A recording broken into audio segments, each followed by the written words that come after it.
Some will say it's foolish, some that it's absurd, but still we choose to live our lives upon God's holy word. We know it's always perfect, we trust it in all things. It's holy and it's right, so whatever this life brings, we stand on what is timeless. We stand on what is true. We stand up unashamed no matter what the world may do. We stand upon this rock, spoken by the Lord of all, and though other lives built on sand may fall, we stand.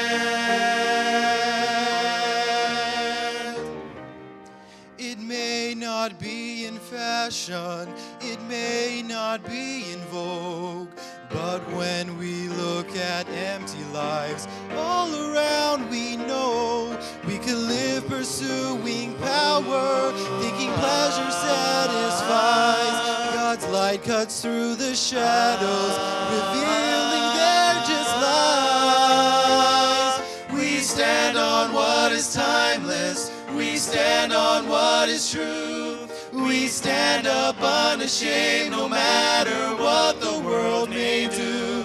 We stand upon this rock, spoken by the Lord of all, and though other lives built on sand may fall, we stand. Let us trust His every word, resisting every wrong. Let us read it and believe it.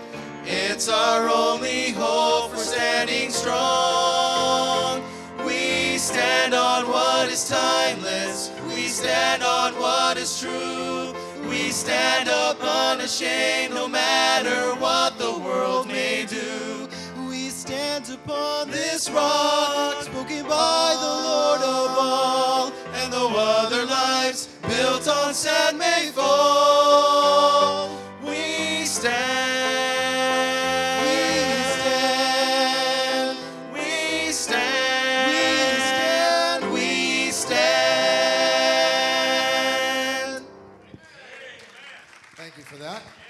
All right, did you get the handouts tonight? We are in the book of Proverbs, and we are going to finish. We've been looking at the critical man, the gossip, and this is part number 4, and we're going to finish it tonight. I've heard a lot of negative comments from people saying that, but I'm just hearing that they're going around saying things, so we're going to finish this tonight, okay? Thanks for catching that, all 3 of you. Just a reminder, during the summer, we switched series up for a little bit. We are going to do a few more lessons in Proverbs after the summer, but during the summer on Thursday nights, we're actually going to take a look at the 10 Commandments, and they're not what you think. When people think of the 10 Commandments, they think of, thou shalt not, thou shalt not, and we think of loss of freedom, whereas God's laws aren't loss of freedom. Following them actually gives us freedom. And it's a sign of God's love, and I think we don't look at them correctly. So starting next Thursday, we'll look at that through the summer. And then on Sunday nights, we're going to have a series on the family. We're calling it a family portrait, what a Christian family looks like. And so, by the way, on Sunday nights, we have family night. So we'll come in. Service starts right at 5 on Sunday night, and I'm gonna get done right at 6 o'clock. Latest I'll go is 5 after, or maybe a couple minutes, but we're looking to get up so we have time outside to fellowship and there's children's sports leagues and so forth. And so that is what we're going to be doing there. We've been looking at the critical man. We mentioned that that the word Satan means accuser, the word devil means slanderer, and so whenever we're doing that activity, we're acting like the enemy of our souls, and we don't want to do that. Last time we spoke, last week, we went through 8 through 11. We said the way to end problems and pain is to stop the gossip. We said number 9, a critical person is showing that they will never be a wise person. Number 10, a constantly critical person will eventually be a hated person. And then we mentioned number 11, critics enjoy what they're doing. So we have quite a few to cover tonight, and so let's get going so we can finish up the critic. Number 12, a critical person will be identified and seen as a proud person. A critical person will be identified and seen as a proud person. Look at Proverbs chapter 21 and verse 24. It says, proud and haughty scorner is his name, who dealeth in proud wrath.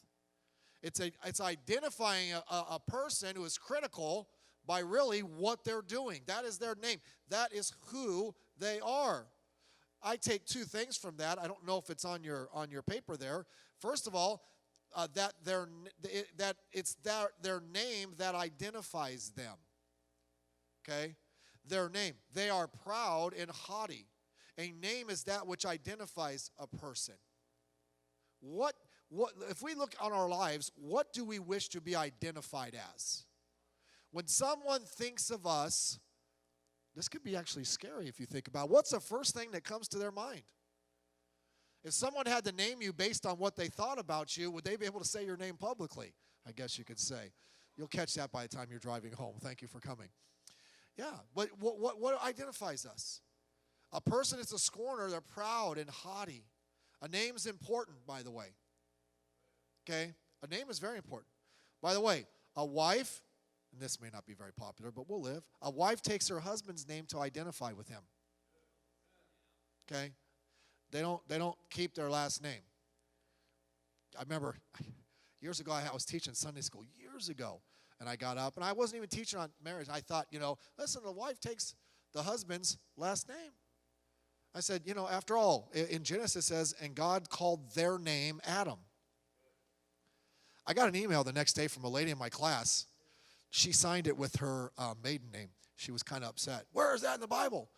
She just asked for the verse, and so I sent her the exact verse, and she emailed me back and said, thank you. It's like, yeah, it's in the Bible. I'm not just making this stuff up, people. Okay? But you know what? I'm glad my wife, most of the time, wants to be identified with me. Okay? And she doesn't throw out her maiden name. But that's your children. Your children carry that family name, right? You ever tell your children, hey, you're a whatever, a Meyers or a Fabros or a Snyder or a, we don't have very many Smiths or Johnsons around here, but that's your name. Live up to that name. Well, a name identifies us. In the Bible, a name identified a person for good and bad. How many of you remember Ichabod? Okay, that's a bad name to have. People don't name their children Ichabod. You know what Ichabod means? The glory has departed. What happened? Eli died because they lost a battle. They lost the Ark of the Covenant. So Eli dies. His two sons die. And one of his sons' wives is having a baby. And she died in childbirth. And she has this kid. Thinking about everybody that's dying and knowing that she's dying, she goes, Ichabod. Wow, that's a bad name, right? So a name identifies. Well, a person who's a critic, the Bible's naming them here. They're proud and haughty scorner. We should strive to have a good name, should we not? Look at the verse there in Proverbs. A good name is rather to be chosen than great riches, and loving favor rather than silver and gold. Now, in our society, if someone could get a lot of money, they could care less what people think about them. Some. It's the end game. I got the money. No, what people think about us, not in a proud way or kind of a lifting ourselves up type of way, not that kind of way. But what people think about us is important, and we should do our best to be a testimony. So their name identifies them. He says they're proud and haughty scorner. Next, that is the reason they have a bad attitude. He says, who dealeth in proud wrath. See, they're identified as proud and haughty because they are scorners, and then because of that, they're proud. And they get angry. Proud wrath. You know what that means? Well, I have a right to be mad because I'm right. Always angry. And tearing down others, they're lifting themselves up. That is what pride does. We've already talked a little about that. We want to make sure that we're not proud. That's why we say things about others and do things of that nature. God does not want us to be that way. So a critical person's identified and seen as a proud person. Number 13. Now I'm going to Now 13 and 14 go together and they balance each other out, okay? So stay with me on 13 and then we'll understand it together when we get to 14. Number 13, correcting a critic causes problems or can cause problems for your reputation. Correcting a critic creates problems for your reputation, or it can. Proverbs 9:7. He that reproveth a scorner getteth to himself shame, and he that rebuketh a wicked man getteth himself a blot. Look at the words used there. Reproveth. Reproveth means to chasten or discipline someone for the purpose of instructing them and admonishing them to a better action. It's not just getting up, sometimes we do it, just getting in someone's face and just calling them out. Just for the sense of calling them out. There's a purpose. They're trying to call them out to help them to work on what they're doing in their life. It has a purpose for it. The problem is who they're trying to help or who they're trying to reprove. A scorner. Whenever you do that, the Bible says you get to yourself shame or disgrace. And he that rebuketh a wicked man, and of course the scorner would be a wicked individual also, getteth to himself a blot. What is a blot? It just doesn't sound good. A blot. It's like a blemish. It's a defect. And so when we correct someone or try to help someone that has a spirit openly that they don't want to hear it, we can, in a sense, cause trouble for ourselves. Because as we look, they have a tendency to enjoy what they're doing. And as we saw the last point, they also have a tendency to be proud, so you have trouble. You have trouble with that. They don't want to hear anything. So they react harshly towards them who corrected them, towards the person who corrects them. Okay? Sometimes it's just better. Now you say, well, you always just let a person like that get away with things? I'll explain to you when we don't. Okay, the next point. But some people, the situation doesn't call for you to say anything, and so it's best for you just to leave them alone. If it's not going to help them, it's only going to hurt you. It's like, just don't get involved. Now, there are times we should get involved, but in a lot of cases, if they're acting like that, don't. Now, look at Proverbs 9:8, though. Reprove not a scorner, lest he hate thee. Okay? He's reinforcing what we just said. But look at the flip side here. Rebuke a wise man, and he will love thee.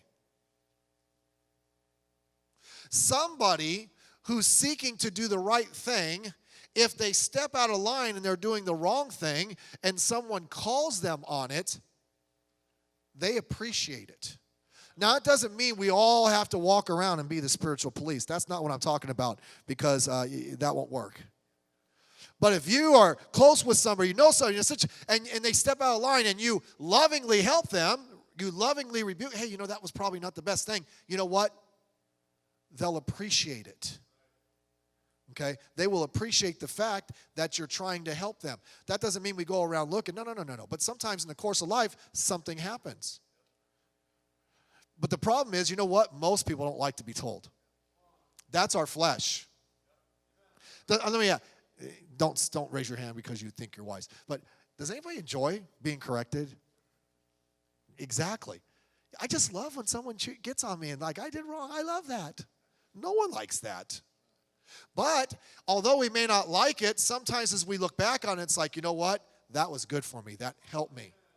And so a wise person, they're looking for help from others, things that'll help them and help them to become a better Christian. But can I just tell you something?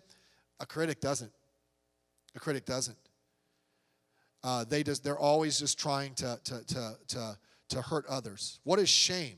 What does a critic do to those who try to help him? Shame. They try to disgrace them. You see, because you said something to them, they're going to try to make you look bad in front of others. I'm sorry, not in front, usually behind your back, right? They're going to go, hey, Why? Because in that, they almost feel a comfort to the fact that they can discount what you said to them. Blot, they try to specifically tear you down. So you might become their target, so be very, very careful. Someone has said, unsought advice is seldom heeded, and often resented. And I have found that to be true. Unless you know somebody close enough, you know they're a wise individual, and you have the relationship enough to say, I'm not trying to get on you, I make mistakes, but have you thought about this? See, wise people want help. By the way, let me say this, and this is personal, you think about it yourself. If you always have everything figured out and you don't want to talk to anybody about it, you're probably going to make a mistake. If you're not willing to see what others think and you're making some big decision, you always have everything figured out. Listen, I don't see everything. I don't know everything. But neither do you. And so that's why we need others to maybe point some things out we don't see. So never get to the point where you think you have all the answers. Because as I've said, and a lot of times you don't even know all the questions. Now, unless you're a teenager, you know everything. You're excluded from that, okay? We know you know everything, so that's fine. Okay, so the point is, be careful because you can become their target. Now, number 14. Now, here we go. You say you're contradicting yourself. No, I'm not. I was going to say God said this, but he's not contradicting himself either. I'll explain it. Number 14. You reprove a critic only, or primarily would be a good word, for the sake of others. For the sake of others. Look at Proverbs 19:25. It says, smite a scorner. I like that, actually. How many of you you know what smite means? Hit them upside their head. Okay, that's what you think. All right, let them have it. Now, I don't think it's not physically go up there and just whap. You're a scorner. I just thought I'd take it out on you. Let them have it. Why? And the simple will beware, and reprove one that hath understanding. He will understand knowledge. Again, that's going back to the person that wants to hear it. But he says, smite a scorner, and the simple will beware. In this verse, there are three people mentioned. There is the scorner. He that's the one who needs to be not corrected. He needs to be dealt with. In the situation I'm going to explain, you're not talking to him to help him. That's why it's okay. We like to unload sometimes in a nice Christian way. That's the time to kind of unload a little bit.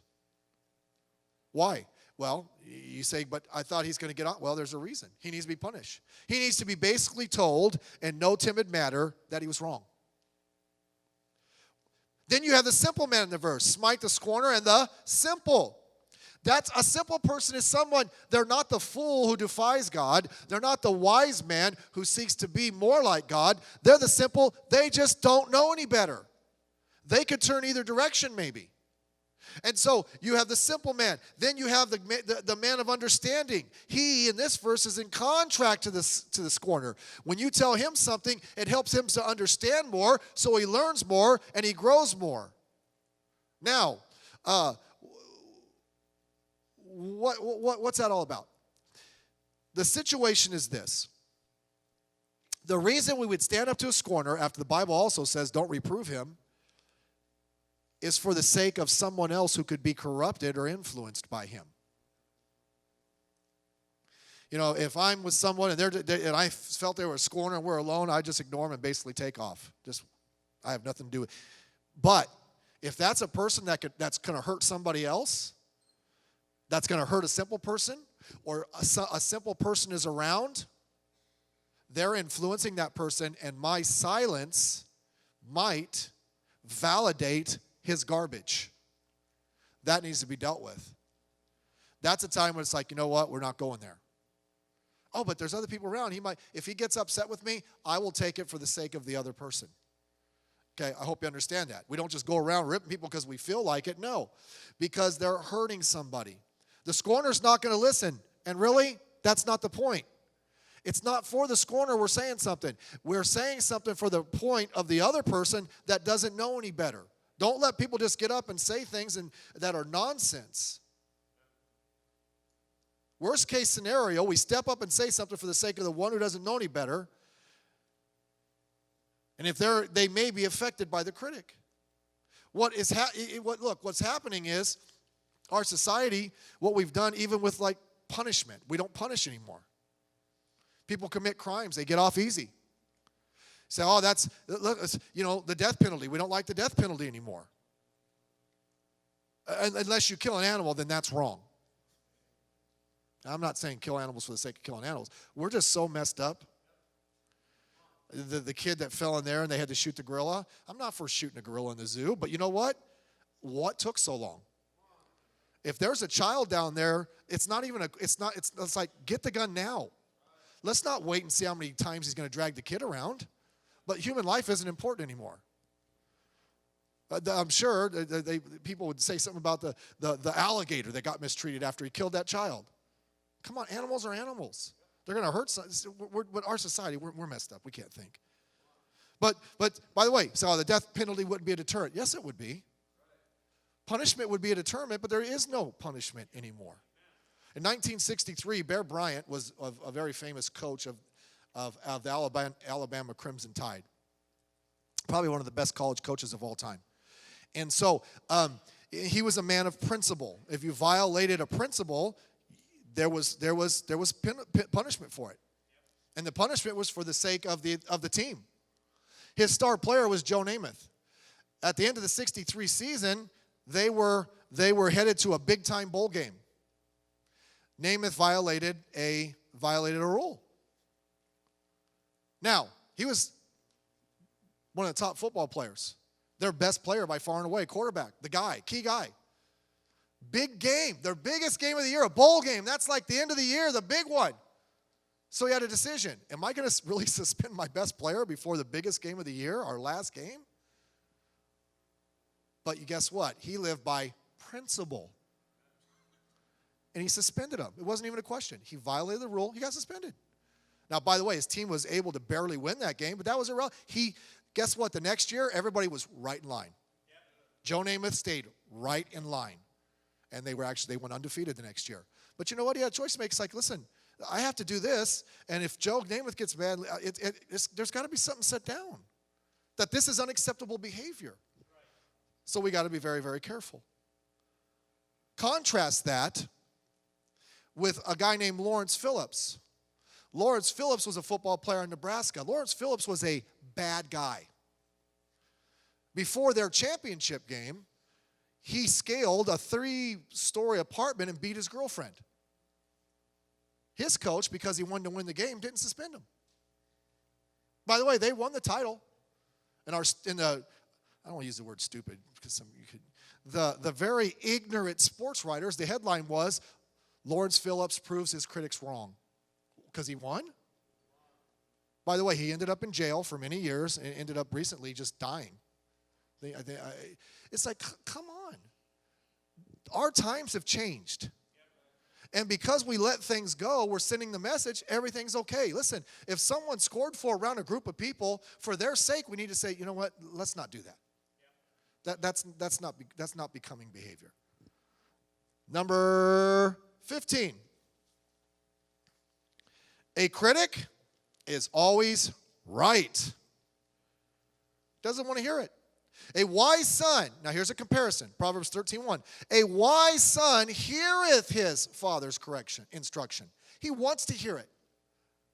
But a scorner heareth not rebuke. Scorner's like, I don't want to hear it. Instruction's teaching what's right. You know why? He always knows what's right. He always knows what's right. Solomon would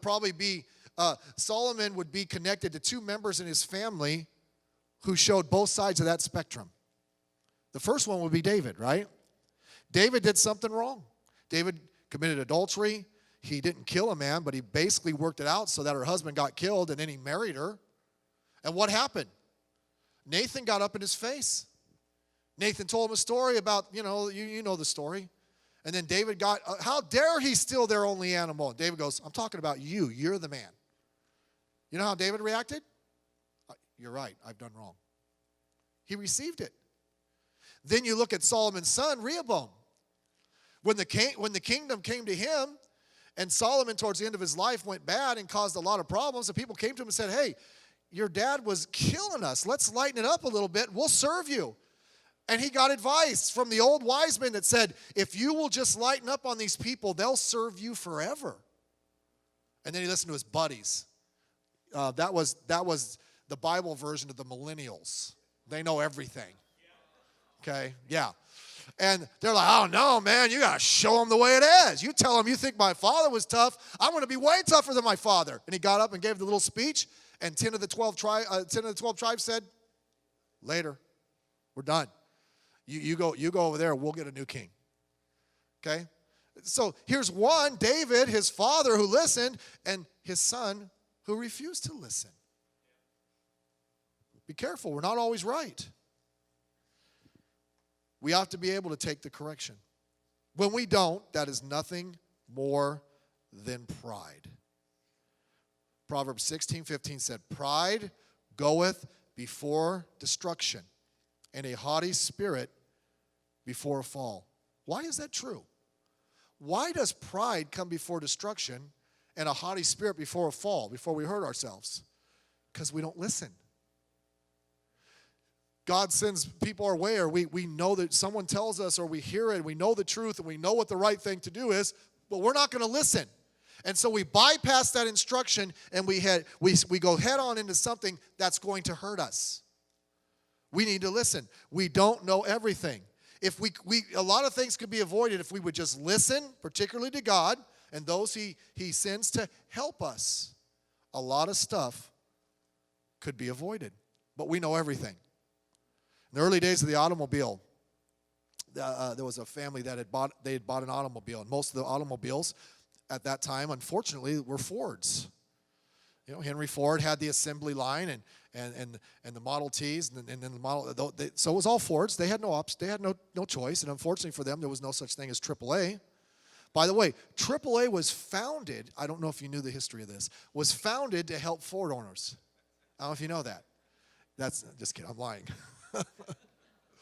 But anyhow, they bought this new Ford, and cars were a new thing. And so one afternoon, they're going to take a little stroll out in their car. That's just a leisurely ride and get out there.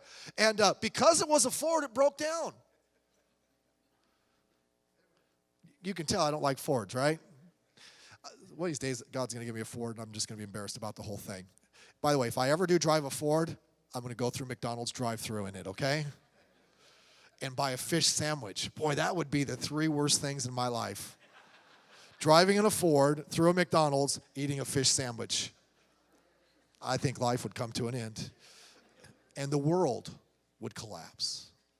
But their Ford broke down, and an older gentleman pulled over, and cars were new. It wasn't like, there's a lot of people that know how to work on cars now. It's kind of a newfangled thing. A guy pulled over and said, hey, you want me to look at that and see if I can help you? And these people they looked at the old man and said, no, what would you know about? What would you know about a car? No, don't worry about it. We'll be all right. And the guy said, okay, have a good day. By the way, that was Henry Ford. They sent Henry Ford packing. And by the way, could you imagine? He's like, they don't want my help? I'm out of here. Let them sit on the side of the road. I think if he invented that thing, he probably knew how it worked. But that's how we are a lot of times. God sends help our way, and it's right there. But because we know everything, we don't listen to anything. And so a critic is like that. That's one of the reasons it's kind of hard to teach them something. So but the whole point of all of that is, let's make sure that we are not like that we want to learn. We want to hear what God has for us and others as they help us along the path. Number 16. We're doing so good. We're going to finish up. Number 16. A critic only goes to those whom he has no respect for. A critic only goes to those whom he has no respect for. Work with me here. Proverbs 15:12. A scorner loveth not one that reproveth him. Okay? So they don't like someone who's wise enough to help them to grow past what they're doing. Neither will he go unto the wise. So a scorner or a critic, once they understand a person is a wise person, they're not going to go to them. And they're not going to go criticize to them because they understand where that's going to head. So what does that tell you? Who would they then go to? If they're not going to go to the wise, who are they going to go talk to? They're going to criticize someone to you because they don't think you're wise. They think you're on their level until you show them otherwise. So think of it this way, in a sense. If someone comes to you, starts being critical, about someone, you know what they're saying? I don't respect you. I don't think you're wise. That might change a lot of conversations, right? There is something in you that says, you're not going to reprove me. You're not. Well, I feel comfortable doing this around you. We don't want to be like that. Then the last thing is this. We have a couple minutes. A scornful person means nothing but pain. A scornful person means nothing but pain. As we have seen throughout the whole, but throughout all the lesson, if you see all the different principles, you understand they mean pain. To two people, they mean pain. First of all, to others. Letter A, I think you have on yours. To others.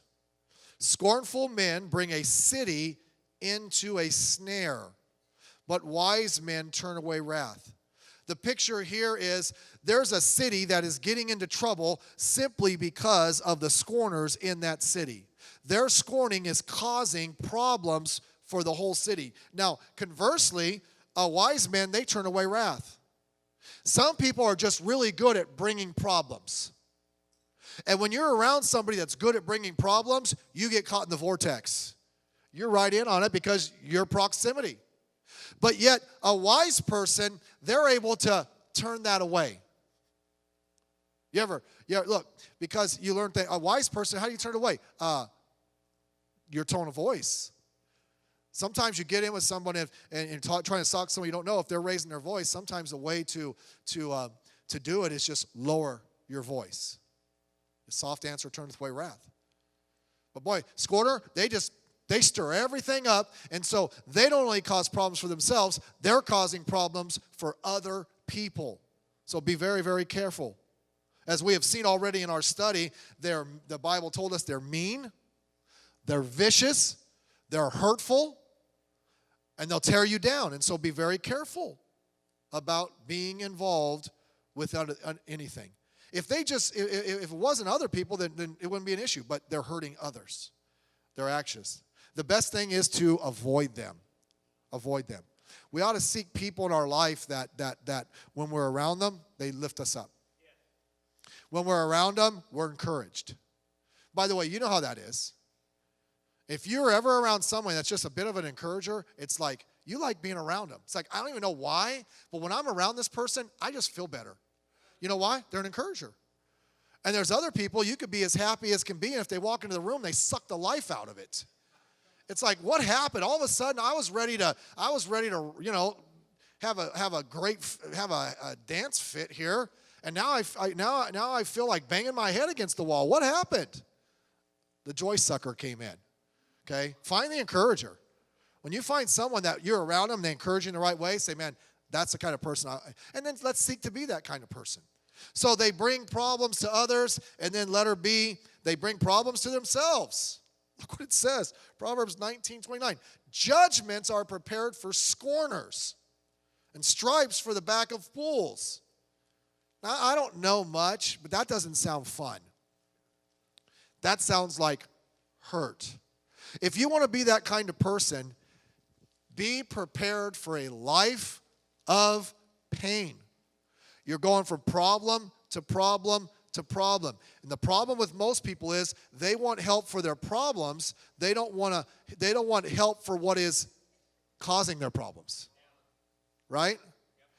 People call, I have this problem in my life and I want help. It's like, okay, that's the problem, but there's something in your life that's causing that problem. So let's not just deal with the problem. Let's deal with what's causing that problem.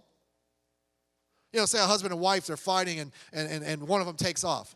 It's like, we want to get back together. Please get them back in the house. Okay, that's fine. You want to get them back in the house, but if you don't fix what caused the problem in the first place, it's going to happen again. Deal with the root. That's what it's scorn. They don't want to deal with the root. And it's just pain after pain after pain. You say, man, it just seems like my life is just a series of problems. Ask yourself this question. Are they self-inflicted? If it's self-inflicted, or am I allowing myself proximity with others who are bringing this upon me? A scorner doesn't get that. And so they live a life of misery. As Christians, we don't have to be that way. As we said very early on, a good verse in Proverbs, the power of life and death is in the tongue. It's a matter of how you use it. Think of a knife. How do you use it? A surgeon uses a knife to help people, to get rid of that which is wrong. A murderer uses a knife to kill you. Same knife. It's how you use it. How do you use your words? Do your words blow people up, or do your words help people out? Let's seek to be encouragers.